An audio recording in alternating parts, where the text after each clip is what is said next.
Holy crap, I have so much to catch up on.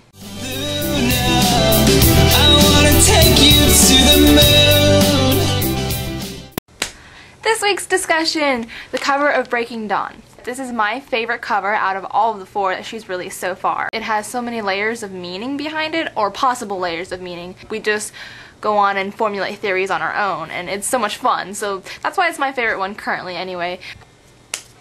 Alright, so the meaning behind the cover of Breaking Dawn, obviously we don't know yet, and there's so many theories running around. They're all great. I really can't pick my favorite out of all of them. There's the whole Edward's the queen because he's powerful and a vampire and pale, and then Bella's the pawn, the red one, because she has blood, and that sounds like a good theory to me. It matches, or some people think that Bella as a vampire is the queen because she's so powerful, and then the one behind it is Bella as a human because she's weak and has blood, and that sounds like it fits too. Some people have also thrown in the theory, like they throw in some chess analogies into it. When the pawn reaches the end of the chessboard, it gets to turn into something else, so it can turn into a queen, which is a theory to support that Bella becomes a vampire. Or it's a theory to say that Bella saves Edward in some way if Edward is represented by the queen.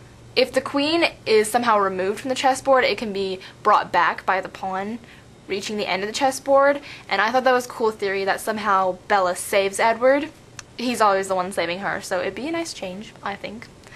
I don't know too much about chess, so I can't give you a very in-depth analytical look at the cover, but the most technical, like chess-related theory discussion I've ever seen so far is by BrandiMarie, and I'll give you a link in the sidebar. It's so in-depth, like I would never have thought that deeply into the chessboard, but it's interesting. I found out a lot about chess that I didn't know, and it could easily be worked into the story, so go check that out. It's really neat.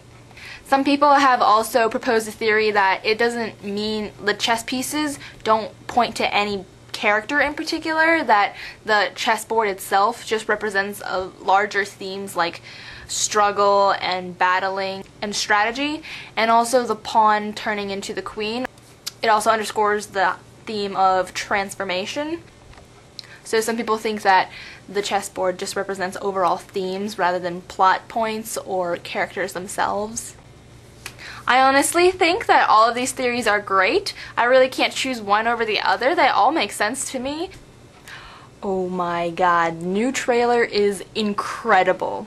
And I'm saying that because I saw the first trailer a while ago, and I watched it a billion times before this one came out, and I loved that one. I thought that one was great, and Robert Pattinson was amazing. And then this new one came out, and I just thought this one was a billion times better, if that's even possible, because first of all, it gives you more of a look at the plot behind the story. Like for people who haven't read Twilight and are planning to see Twilight movie with a friend or a girlfriend or something, it gives you more of an idea of the actual plot rather than just there's vampires in this story kind of thing. And also, I love Edward's face when Bella's like, I know what you are, and he's like, and are you afraid? It was incredible.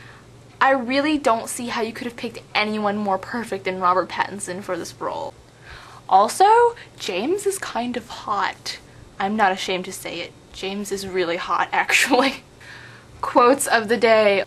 Is it just me, or does it seem like Breaking Dawn is more lighthearted than the rest of the books? Because a lot of the quotes that she's been picking out for the quotes of the day have been really funny, or just kind of goofy. It makes it seem like Breaking Dawn's more lighthearted, although that's probably not the case. I am so freaking elated that Tanya's in this book, because I really wanted to know what the heck was up with her and Edward when he was like trying to cover it all up in Eclipse, and I was like, something's going on here. I hope she clears this up.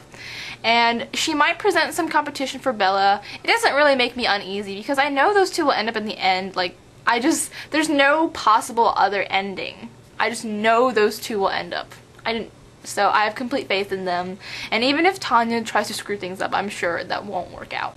I think the quote of the day that made me laugh the most was the one where Edward's like, oops, and it's just one word, and I could not stop laughing when I saw that because it presents so many possibilities. Like, maybe he's transforming her and something goes wrong. He's like, oops, sorry, you're not a vampire. Or like they're having sex and he's like, oops, I don't think that happened quite correctly. And like, it's just funny imagining where that quote would go in context. I'm sure it's something normal, like he was making her breakfast or something and he doesn't know how to cook or something like that. But a little can say a lot, so that made me laugh a whole lot. Okay, on to the part that I've been dying to talk about, the theory bet for next week, since next week is, you know, 1 week before the release of Breaking Dawn, and yes, woohoo! Okay, for the theory betting, I wanted to kind of set down some guidelines just to make it easier to judge, like, whether a theory is correct or not. Try to keep it only one theory, like, Bella will not become a vampire, for example. You can discuss other theories in your videos, obviously, but just try and bet on only one. Because if you do a two-part theory, like, Bella will not become a vampire and Jacob will show up at the wedding.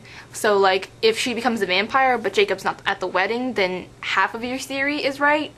So, I guess if you do a multi-part theory, just be really confident in all of it, because I think if one part of it is wrong, then all of it should be counted wrong. Just because it's betting, it's gambling, you gotta take a chance. Okay, if your theory is incorrect, you get punished, and I think we'll determine the punishments later since I really can't think of anything appropriate at the moment. If your theory is correct, I will bake you a batch of chocolate chip cookies. I'll mail it to you. I'll put it in like a Ziploc bag so it doesn't get awful in the mail or something like that. Is it too weird to send food through the mail? I don't know. I'm not sure. Give me more suggestions on what we should do for winners and for punishments, because I'm not that creative, actually. Okay, my favorite villain out of the series, I guess, would be the Volturi, minus Jane, because that's just plain sick. Her power, that's just evil. But I actually I like the Volturi. I'm lumping them all together into one because I don't know all their individual names. But I like the Volturi because I like the fact that they're kind of a royal family. I like that they have minions. I think minions are cool. I am going to ask someone a question this week that is not Twilight related, so listen closely. What defines your existence?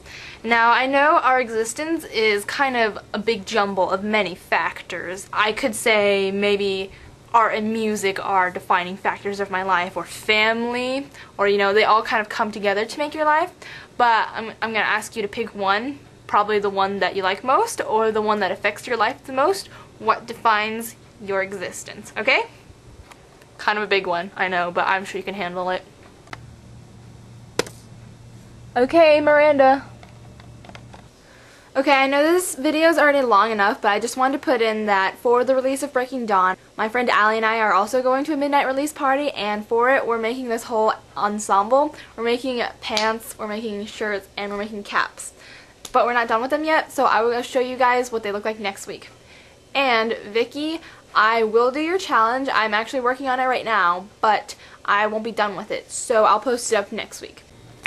That's it for this week. I can't wait to hear your theories next week, and I'll see you tomorrow, Shannon. And I am looking for the kind of witch to hold and stand with against the door.